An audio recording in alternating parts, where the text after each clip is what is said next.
Who will survive the Great Tribulation and the Battle of Armageddon? The cavemen of the new millennium. Skillful survivors? Freedom fighters? Or the final fools? Welcome back, fellow travelers and watchers. I'm Dr. Stephen A. Wylie, your host, truth seeker, and fellow watcher. This is our 21st journey together, and I can promise you that it will take some very unexpected turns as we discover more Rhema hidden behind the revelations of the Church of the future and the future of the Church. In one of our recent journeys we discovered that in the new millennium, there will be no more war.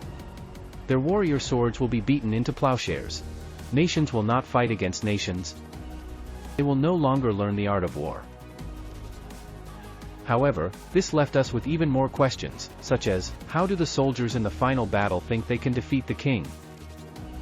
Will it be by throwing dirt clods and sticks at Jesus and his angels? In today's journey, we just might uncover the answers to those questions about the final class of survivors of the Great Tribulation, the cavemen of the new millennium. So, let's grab our Bibles and notepads and jump right in.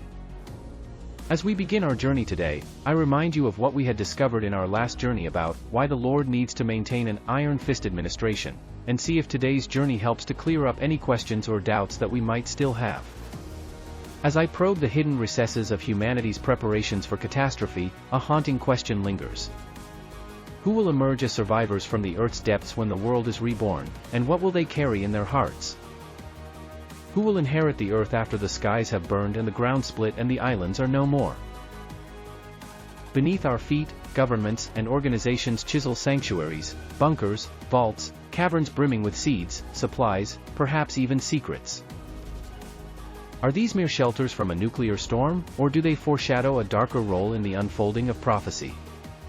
In this journey of our ongoing series, we will explore not just the physical caves but the spiritual landscape of survival, guided by prophecy and the promise of a millennial reign.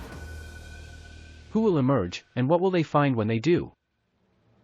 Perhaps we will meet the survivors destined to face Christ's millennial reign, and perhaps to challenge it in a final, fateful rebellion. The Earth's crust cradles secrets, tunnels that may outlast the chaos above. Governments, from the United States to Finland, have burrowed deep.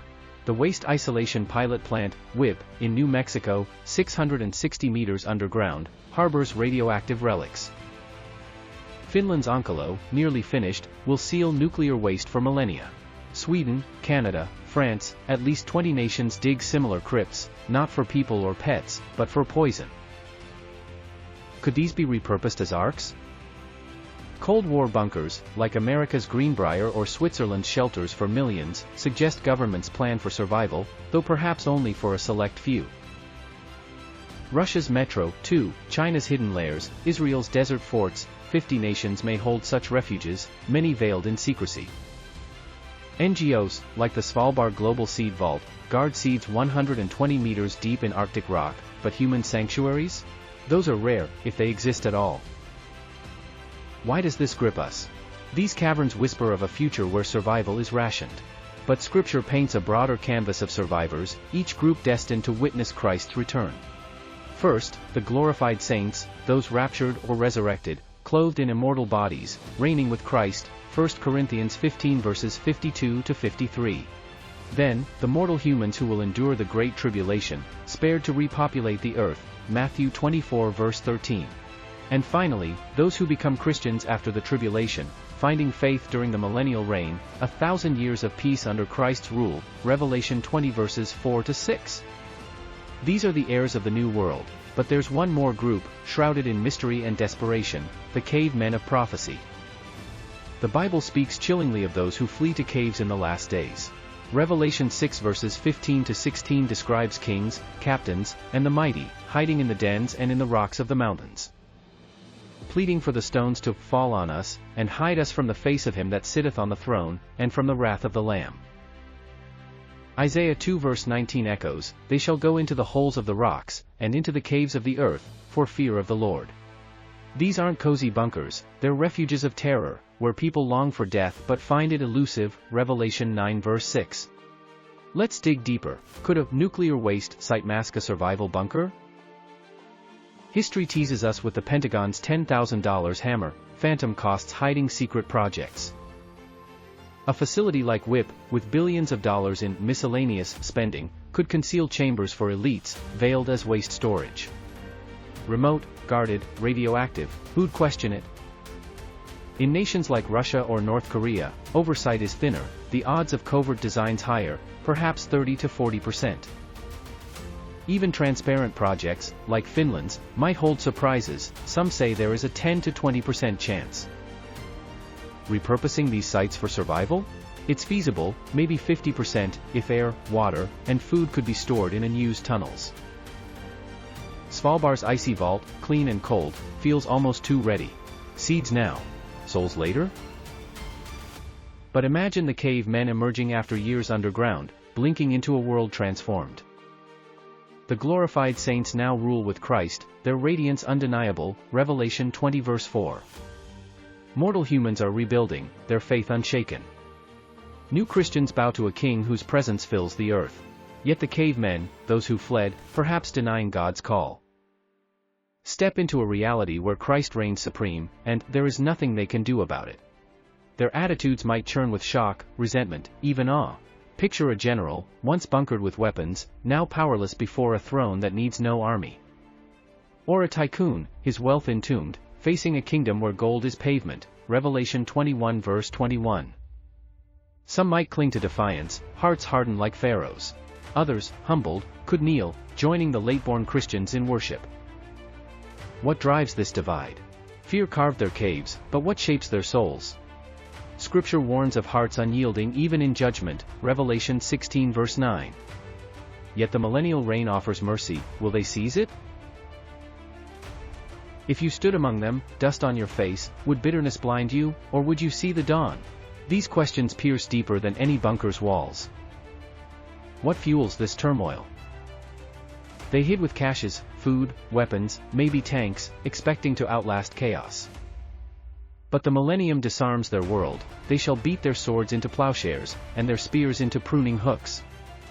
Nation shall not lift up sword against nation, neither shall they learn war any more, Isaiah 2 verse 4 and Micah 4 verse 3. Armies dissolve, arsenals rust, except, perhaps, in those caves. Could their stored arms, rifles, explosives, relics of a warlike age, arm a final revolt? Revelation 20 verses 7 to 8 foretells the final rebellion. When the 1,000 years are expired, Satan shall be loosed out of his prison, and shall go out to deceive the nations, Gog and Magog, to gather them together to battle. These cavemen, hardened by isolation, might be Satan's leaders, or at the very least foot soldiers, in this doomed uprising. Imagine a general, bunkered with munitions, rallying bitter survivors to wield their hidden arsenal against a king who needs no shield. Or a magnate, his wealth now worthless, fueling revolt with smuggled guns. Their caves, once refuges, become war rooms. Yet Scripture is clear, fire came down from God out of heaven, and devoured them, Revelation 20 verse 9. Their rebellion, futile. Their weapons, dust. Still, they march, hearts ablaze with defiance, blind to the plowshares tilling peace. Remember that during the millennial times, the people will start to live much longer lives. How impossible would it be that the sons and grandsons and even the great-grandsons of these emergent cave men will be the ones to try to overthrow the throne? After all, they had only heard the tales of old men and foolish women about the Great Tribulation and the last great war at Armageddon. They never personally experienced what their forefathers lived through. Could the bunkers of their ancestors arm the final rebellion? As I think about all of this, I'm struck by the contrast. Man's caves, built to defy destruction, versus God's plan, where survival transcends flesh. Why do we pour billions of dollars into concrete while prophets urge us to seek shelter in faith? If NGOs guard seeds for a reborn earth, why not souls for eternity? And if governments prepare in secret, who are they saving, presidents, soldiers, or themselves? The cavemen of the Bible aren't just a warning, they're a mirror. Would you run to the hills, craving death over surrender? Or would you trust the one who calms the storm? Imagine that moment of emergence. A bunker door creaks open, and the cavemen see a world not theirs, a king not elected, a peace not negotiated. Their plans, their arsenals, their pride, all dust. Who would you be in that crowd? A scoffer, a seeker, or something in between? Will you stand for truth, or be like people who rise up against the Lord in the final rebellion, being numbered like the sand of the sea, as found in Revelation 20 verse 8? As we journey through this series, let's keep probing these shadows, because the caves we build, and the ones we flee to, reveal more than we dare admit. I should probably ask you this one very important question. Do you have any doubt remaining as to why the Lord needs to maintain an iron-fist administration in his millennial kingdom? Next time, we will be seeking answers to the questions about, can people be sealed in their fate before they die? Can they be marked and not even know it?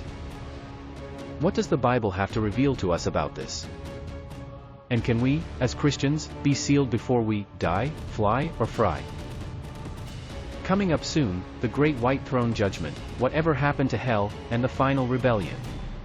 Until then, may the Lord richly bless you, and protect you, and guide you, and greatly prosper you, as you follow hard after him. This is where it all starts. With your next steps. If this message has ministered to you, there are some things that you can do that would really help us out, and it won't take much of your time. Please give us a like, it forces the algorithms to let others know about this video. Would you please post a comment even if it is a short one? It means a lot to us and we read every one. Also, I know it's a lot to ask, but would you consider sharing this message with your friends? They will be blessed by the message as well. Subscribing means you won't miss any future updates or releases. If you would like to help support our churches and enable us to reach others, here are the details.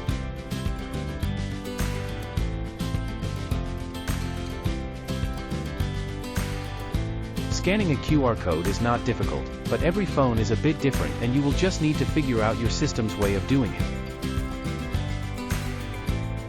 Some countries outside of the United States use a different system to transfer funds. If you are familiar with this, you know how easy it is to use. Zelle is the fastest way to send money inside the United States, and it is free to both of us.